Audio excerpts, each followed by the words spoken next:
La situation des déplacés internes a été au centre des échanges entre le chef de l'État Mohamed Bazoum, qui a fait face ce mardi aux ambassadeurs et représentants des organisations internationales.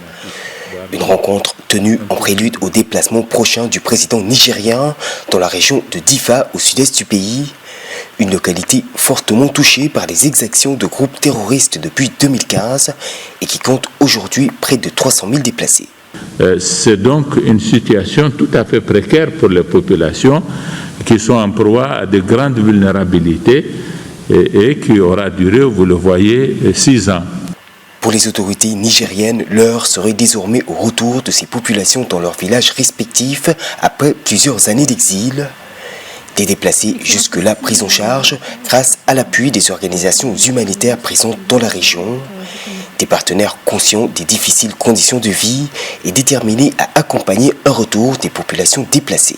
C'est très difficile de rétablir une vie normale dans un lieu de déplacement, que l'on soit nigérien ou que l'on soit réfugié.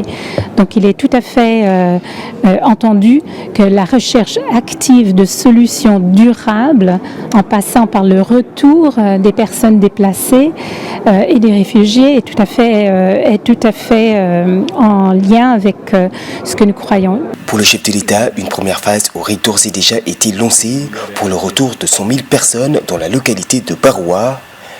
Une opération pilote qui aura servi à tester les conditions de retour et de sécurité des populations déplacées. Et nous allons planifier le retour des autres villages en faisant en sorte que nous puissions rendre disponibles tous les moyens qu'il faut pour qu'il y ait une prise en charge rapide et immédiate.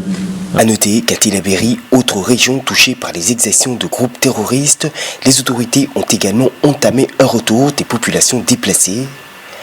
En mai dernier, plus de 10 000 personnes avaient ainsi fui la localité d'Anzourou qui regroupe pas moins de 24 villages.